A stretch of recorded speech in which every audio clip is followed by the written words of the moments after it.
तो हमारी जो नंदा भद्रा जया रिक्ता पूर्णा तिथियां हैं, इनके मेरे को कोई तत्व बताओ कि क्रमशः इनके तत्व क्या है। नंदा किस तत्व को रूल करती है?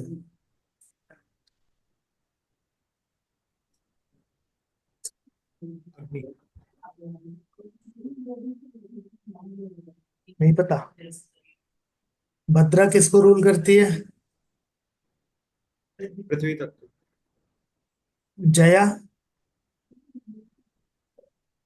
आकाश तत्व। रिक्ता? जल तत्व। जल तत्व। और पूर्णा? शनि वायु तत्व। वायु तत्व। अब आप देखोगे इस सीक्वेंस के अंदर, यहाँ सब जगह ना एक सीक्वेंस बिगड़ा हुआ था कि सूर्य अग्नि है तो अग्नि मिल गई, लेकिन चंद्रमा जल है उसे पृथ्वी मिल गया। मंगल अग्नि है लेकिन उसे यहाँ आकाश मिल गया, है ना। तो ये आपको दशवीं तक इसी तरह का सीक्वेंस दिखाई देता है। लेकिन सडनली आप देखोगे क्या होता है पंचांग के अंदर, जैसे ही आप उसके थर्ड जोन के अंदर एंटर करते हो, यानी कि सत्व गुण के अंदर एंटर करते हो, आपकी सारी तिथियां अलाइंड हो जाती है। मंगल अग्नि तत्व है तो उसे नंदा मिल गई। बुध पृथ्वी तत्व है तो उसे भद्रा मिल गई। बृहस्पति आकाश तत्व है तो जया मिल गई। शुक्र जल तत्व है तो रिक्ता मिल गई, और शनि राहु वायु तत्व है तो उन्हें पूर्णा तिथियां मिल गई। तो यूनिवर्स ने कितना ब्यूटीफुली अलाइन करके आपको बताया है कि व्हेन यू आर इन अ रजस गुणा, तत्व डिसबैलेंस रहेंगे। व्हेन यू आर इन अ तमस गुणा, तत्व डिसबैलेंस रहेंगे। बट जैसे ही आप एंटर करोगे सत्व गुण में, आपके तत्व अलाइन होने चालू हो जाते हैं।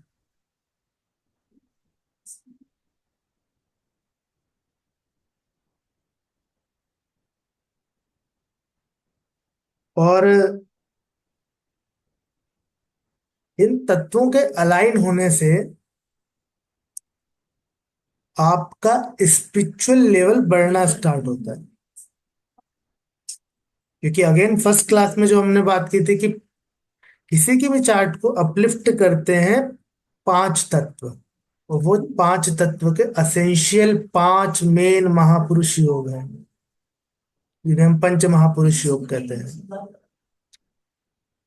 इवन आप जितने ऐसे चार्ट देखोगे जिन्होंने अपनी लाइफ में एक्सेल किया, उनकी लाइफ में पंच महापुरुष योगों में से कोई ना कोई योग बन रहा होता है, वो तत्व प्रधान होता ग्रहण कर रहा होता है।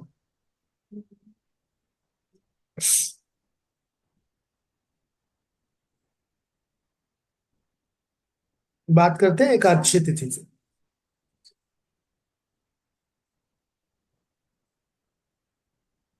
एकादशी तिथि को हीलिंग की तिथि कहा गया। आपको वहां पे अपनी कॉन्शियसनेस को छोड़कर, अपने सोशल गैदरिंग्स को छोड़कर, अगेन टेंथ हाउस है ना, टेंथ हाउस क्या है? आपका एंटायर स्टेटस है। आपके पास कितना था धन हो, आप उसे छोड़ के एक दिन का उपवास रखते हो।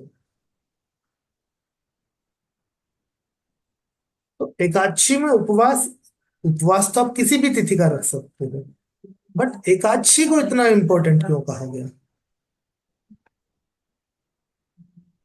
तो जो शरीर की ताकत है ना, वो मंगल है।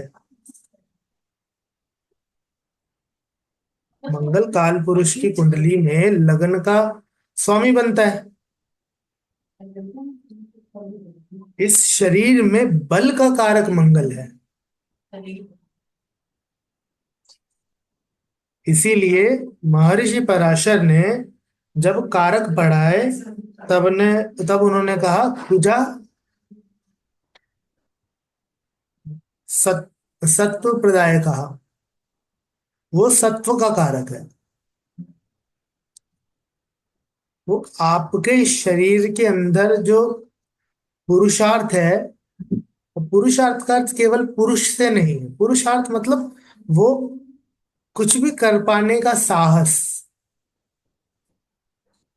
वो मंगल के कारण आपके अंदर आता है। वो फीमेल में भी हो सकता है और मेल में भी हो सकता है।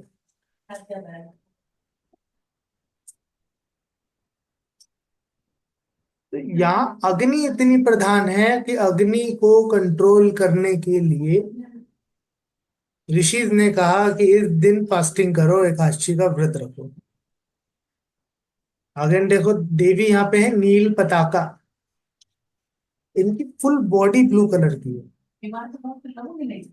और पताका का अर्थ है ध्वजा। तो एक तरह से आपके बॉडी में जितना पॉइजन होता है, डिटॉक्सिफिकेशन की जो प्रोसेस है, वो करने की क्षमता आपकी एकादशी तिथि में है।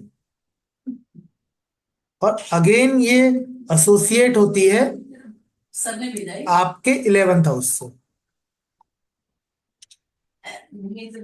11th हाउस के 6th हाउस आपका शत्रुओं का घर है। और शत्रु का शत्रु कौन है? छठे से छठा यानी 11वां।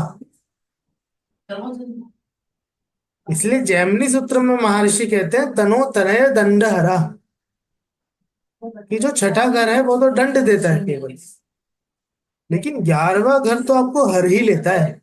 तो वहां आप हरे हरे क्यों जा रहे हो? आपकी डिजायर इतनी है, और उस डिजायर से पार पाने के लिए ही आप एकादशी का व्रत करते हो, ताकि वो डिजायर, वो मंगल की मंगल क्या है ना, मंगल पद प्राप्ति की बात करता है। कहता है मेरे पे इतना बल है, मैं बल से कुछ भी प्राप्त कर सकता हूँ।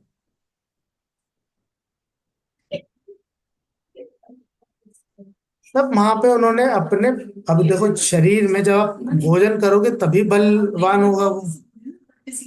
आप एक एक दिन के आधे दिन का भी फास्ट करते हो तो आपको वीकनेस लगने लगती है। एक तरह से यहाँ आप मंगल की उस पावर को कंट्रोल कर रहे हो। और उसका रीजन ये है कि ये जो 5 तिथियां हैं एकादशी से पूर्णिमा तक, ये हायर लेवल की तिथियां हैं, ये स्पिरिचुअलिटी की तिथियां हैं। और उस लेवल में जैसे अग्नि परीक्षा की हम बात करते हैं ना, कि प्योरिटी चाहिए कहीं पे जाने के लिए। राम जी को, सीता जी को अपने साथ रखने के लिए अग्नि परीक्षा लेनी पड़ी। तो एक तरह से आप ये मान लो कि ये गेटवे है, यहाँ पे आपको फास्टिंग की परीक्षा देनी पड़ती है, देन आप आगे की तिथि में जा पाते हो।